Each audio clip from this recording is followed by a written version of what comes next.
আপনি নিশ্চয়ই দেখেছেন, একটা দুর্নীতিগ্রস্ত সমাজে ধনীরাও কিন্তু নিরাপদ নয়। আপনার অর্থ যতই বেশি হোক না কেন, যদি সমাজ ভেঙে পড়ে, আপনার ভবিষ্যৎও নিরাপদ হতে পারবে না।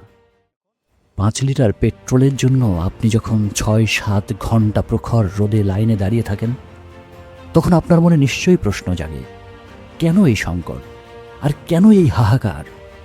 অথচ পেট্রোলের দাম বাড়ানোর সাথে সাথেই জাদুমন্ত্রের মতো সেই তীব্র সংকট কিভাবে কোথায় যেন হারিয়ে গেল।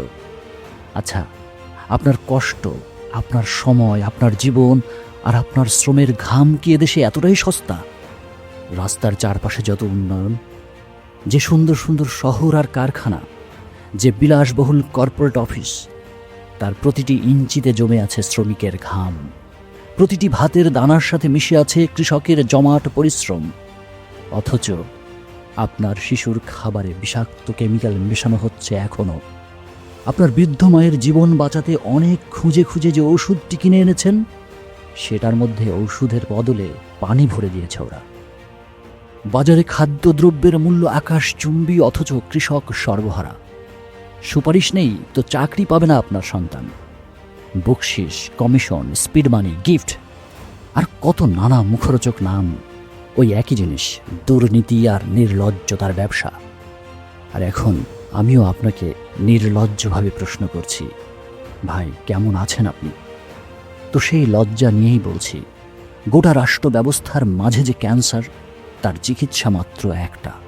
হ্যাঁ, মাত্র একটা ওষুধেই অধিকাংশ পচন সারবে। সেই দাওয়াইয়ের নাম ক্যাশলেস সিস্টেম, ডিজিটাল লেনদেন ব্যবস্থা। হয়তো আপনি অবাক হচ্ছেন, রাইট? ভাবছেন আমার পেটে খাবার নেই, ভাত নেই, আর আপনি বলছেন ডিজিটাল টাকার কথা। কিন্তু হ্যাঁ, এটাই সত্য। ভেবে দেখুন তো, একজন অফিসার যখন দুর্নীতি করেন, তিনি আসলে আপনার পকেট কেটে সেই টাকাগুলো নিশ্চয়ই কোথাও জমা করেন। চোরাকারবারি যখন ট্যাক্স ফাঁকি দেয়, যখন অবৈধ মজুতদার সিন্ডিকেট করে চাল, ডাল, তেল, চিনি কিংবা পেট্রোলের সাপ্লাই আটকে দেয়, আর আপনার সন্তান ক্ষুধায় কান্না করে, তখন আসলে সেই জুলুমবাজ ব্যবসায়ীরা তাদের সেই জুলুমের টাকাগুলো কোথাও না কোথাও গোপনে লুকিয়ে রাখে, রাইট? একজন খুনি খুন করে টাকার লোভে। একজন দুর্নীতিবাজ ইঞ্জিনিয়ার সরকারি রাস্তা, টানেল কিংবা ব্রিজের গুণগত মান না দেখার ভান করেন শুধুই কমিশন খাওয়ার লোভে। শিক্ষা, স্বাস্থ্য, সরকারি ক্রয় বিক্রয় যে অসংখ্য অনিয়ম, তার মাঝেও রয়েছে কিন্তু ওই টাকারই হিসাব। রাষ্ট্রের মালিকানাধীন কারখানাগুলো প্রতিদিন ধ্বংস হয়। রেল, বিদ্যুৎ, জনপথ, বিমান, প্রায় সব কিছুতেই লস। কিন্তু একই সাথে সেই সব প্রতিষ্ঠানের প্রায় সকলের পকেট ফুলে ওঠে ওই একই কারণে, আসলে কাগজের নোট। এই কাগজের নোটই সব চুরি আর অপরাধের পথকে সহজ করে দিয়েছে। আধুনিক জগতের অধিকাংশ পাপ, অনিয়ম আর দুর্নীতির মূলে আসলেই একটা, কাগজের টাকা। একটা হাত ব্যাগেই 1 কোটি টাকা নগদ নিয়ে খুব সহজেই লেনদেন করা যায়। এই কারণেই কোটি কোটি টাকা লেনদেন হয় ওই অন্ধকার জগতে, আড়ালে, অবৈধ কাজে। একটা অবৈধ লেনদেন আবার জন্ম দেয় আরও হাজারটা দুর্নীতি, অনিয়ম আর পাপাচার। আপনি জানলে অবাক হবেন, সংসদে পাশ হওয়া যে বাজেটের কথা আপনি শুনেন, সেই বাজেটের প্রায় কয়েক গুণ বেশি টাকার বাজেট চলে ওই অন্ধকার জগতে। অথচ কি নির্মম, আপনি জানেনও না যে ওই টাকার বেশিরভাগ আপনার আর আপনার মতো সাধারণ মানুষদের সম্পদ। এই টাকায় দেশের শিক্ষা, স্বাস্থ্য এবং বিদ্যুৎ অবকাঠামো তৈরির টাকা। ওই টাকা যদি সরকারি কোষাগারে জমা হতো, তবে দেশের লক্ষ লক্ষ বেকারের চাকরি দেয়া সম্ভব হতো। অনেকে বলবেন নৈতিকতা ঠিক করতে হবে, শিক্ষা ব্যবস্থা ঠিক করতে হবে, কেউ বলবেন সবার আগে নেতাদের ঠিক হতে হবে। হ্যাঁ, অবশ্যই ঠিকই বলেছেন আপনি। কিন্তু ভাই, কাঁচের গ্লাসের মতো সমাজের মূল্যবোধ ভেঙে ফেলা যায় সহজেই, কিন্তু সেই মূল্যবোধ ফিরিয়ে আনা অত্যন্ত কঠিন কর্ম। আর সেটা প্রায় অসম্ভব এমন এক রাষ্ট্রের জন্য যেখানে সমাজের সর্বত্র আত্মসম্মানের বদলে নির্লজ্জতার চাষ করা হচ্ছে। কিন্তু আপনি যদি 1 বা 2 বছরের মধ্যে দুর্নীতির অভিশাপ থেকে মুক্তি চান, তবে রাষ্ট্রের প্রতিটি পয়সাকে ডিজিটাল করতে হবে। এটা হবে এমন একটা সিস্টেম যেখানে প্রতিটি নাগরিকের উপার্জন আর খরচ সব থাকবে দিনের আলোর মতো পরিষ্কার। কে কত টাকা কোথা থেকে পেলেন আর কোথায় পাঠালেন তার হিসাব লাইভ আপডেট হতে হবে অনলাইনে। দেশের প্রতিটি মানুষ সেই অনলাইনে প্রতিটি মানুষের অর্থের হিসেব জমা খরচ দেখতে পারবে। কিছু কিছু সাধারণ প্রয়োজন হয়তো সম্পূর্ণ ক্যাশলেস করা সম্ভব নাও হতে পারে, যেমন কাঁচা বাজারের খরচ কিংবা রিক্সা ভাড়া মেটানো। এজন্য প্রয়োজন হবে কয়েন মুদ্রার। তো কয়েন কেন? কয়েন হলো এই কারণে, যদি কেউ অবৈধ লেনদেন করার ফন্দি করেও তবে লক্ষ লক্ষ টাকার কয়েন নিয়ে চলাফেরা করার সময় তারা সহজেই ধরা পড়বে, যা এখন কাগজের নোটের ক্ষেত্রে প্রায় অসম্ভব। আপনি বলবেন, তাহলে ব্যক্তিগত গোপনীয়তা বলতে যে আর কিছুই থাকবে না? হ্যাঁ, আমিও বলছি, সৎ মানুষদের জন্য টাকার লেনদেন বিষয়ে ব্যক্তিগত গোপনীয়তার কোনো প্রয়োজন খুব বেশি দরকারি বিষয় নয়। তাছাড়া ডিজিটাল জগতে আপনার ব্যক্তিগত গোপনীয়তার সব কিছুই যে গুগল মালিকদের পকেটে, সেটা আপনি নিশ্চয়ই জানেন। তারপরও যদি আপনি বিতর্ক করতে চান, তবে বলি, আপনার সন্তানকে, আগামী প্রজন্মকে নিরাপদ করার স্বার্থে এইটুকু আমাদের মেনে নিতেই হবে। আপনি বলবেন, যদি সর্ষের মধ্যেই ভূত থাকে, যদি সরকারই দুর্নীতিবাজ হয়? হ্যাঁ, ঠিক এখানেই আপনার লড়াই।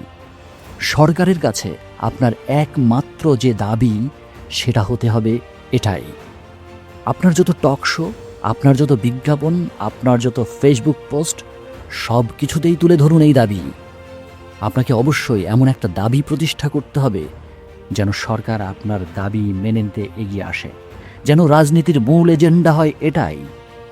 এখানে প্রজাতন্ত্রের প্রতিটি মানুষ, সে হোক একজন সাধারণ কৃষক কিংবা পিয়ন কিংবা দেশের মন্ত্রী, সবার ব্যাংক লেনদেন থাকবে একটা লাইভ ওয়েবসাইটে। সারা দেশের মানুষ দেখবে তাদের ট্যাক্সের টাকায় যারা চলছেন, তাদের পকেটে কতদিন কত টাকা ঢুকছে আর সে টাকা কোথায় খরচ হচ্ছে। এমন ব্যবস্থা হলে রাষ্ট্রের প্রতিটি মানুষের অন্তরে এক গভীর মাইন্ড ইঞ্জিনিয়ারিং হবে। তারা অবৈধ পথ ছেড়ে সঠিক পথে চলার মানসিকতা আবার ফিরে পাবে। নিয়োগ বাণিজ্য, পোস্টিং বাণিজ্য থেমে যাবে। বড় দায়িত্ব, বড় পদ নেওয়ার যে তীব্র প্রতিযোগিতা, সেটাও ধীরে ধীরে মুছে গিয়ে কেবল উপযুক্ত ব্যক্তিরাই সেই দায়িত্ব পাবেন। আপনি ভাবছেন, এটা কি কেবল কল্পনা? হ্যাঁ, কিছুটা কল্পনা। তবে সেই কল্পনা এমন দেশের মানুষদের জন্য যারা দুর্নীতির মাঝে বাস করতে করতে দুর্নীতিকেই অক্সিজেন বলে মেনে নিয়েছেন, তাদের জন্য এটা শুধুই কল্পনা। কিন্তু চীনের দিকে তাকিয়ে দেখুন, যারা একসময় আমাদের চেয়েও অভাবী ছিল, আজ তারা বিশ্বে অন্যতম শক্তি। এখন তাদের কাঁচা বাজার আর ফুটপাতের দোকানেও আপনি নগদ টাকা ব্যবহার করতে পারবেন না, কারণ তারা বুঝে নিয়েছে স্বচ্ছতাই উন্নতির মন্ত্র। 141 কোটি মানুষের এই দেশ, তারা তাদের অর্থ ব্যবস্থাকে প্রায় শতভাগ ডিজিটাল করে ফেলেছে। শুধু চায়না কেন, Sweden, Finland, Norway, south Korea সহ আরও অনেক দেশ তাদের প্রায় শতভাগের কাছাকাছি ডিজিটাল লেনদেন ব্যবস্থায় চলে গেছে। তো এই সিস্টেম চালু করা কি সম্ভব? না, সম্ভব নয়। এই সিস্টেম যারা চালু করবেন, যাদের দায়িত্ব এই পদ্ধতির বাস্তবায়ন, তারা কেন চাইবেন যে নিজের রাম রাজত্বের বিসর্জন দিতে? এই সিস্টেম চালু হলে সেই 10 ভাগ মানুষ খেপে যাবে। যারা গরিবের রক্ত আর শ্রমিকের ঘামের উপর কোটিপতি হয়েছে, সেই 10 ভাগ মানুষ কোনোভাবেই চাইবে না যে এই সিস্টেমটা চালু হোক। এই পদ্ধতি নিশ্চিতভাবেই তাদের সেই অবৈধ রাজত্বের পতন ঘটাবে। কিন্তু লাভ হবে সেই 90 ভাগ সাধারণ মানুষের, যারা আজ ক্ষুধার্ত, নির্যাতিত আর বঞ্চিত। কিন্তু না, এই পদ্ধতি বাস্তবায়ন হলে আসলে আজকের এই দুর্নীতিবাজ অফিসার, অসাধু ব্যবসায়ী, ঠক কিংবা বাটপার সহ রাষ্ট্রের প্রতিটা মানুষ দীর্ঘমেয়াদে নিরাপদ এবং লাভবান হবে। আপনি নিশ্চয়ই দেখেছেন, একটা দুর্নীতিগ্রস্ত সমাজে ধনীরাও কিন্তু নিরাপদ নয়। আপনার অর্থ যতই বেশি হোক না কেন, যদি সমাজ ভেঙে পড়ে, আপনার ভবিষ্যৎ নিরাপদ হতে পারবে না। দুর্নীতির বিষাক্ত বাতাসে কারো সন্তানই সুস্থ থাকতে পারবে না, প্রজন্ম ধ্বংস হয়ে যাবে। এখন প্রশ্ন একটাই, এই বিড়ালের গলায় ঘণ্টাটা আসলে বাঁধবে কে? আমার দৃঢ় বিশ্বাস, আজ হোক কাল হোক এটা হবেই, হতেই হবে। পানি লাগবে পানি, ডাকটি আজও আমাদের হৃদয়ে বাজে।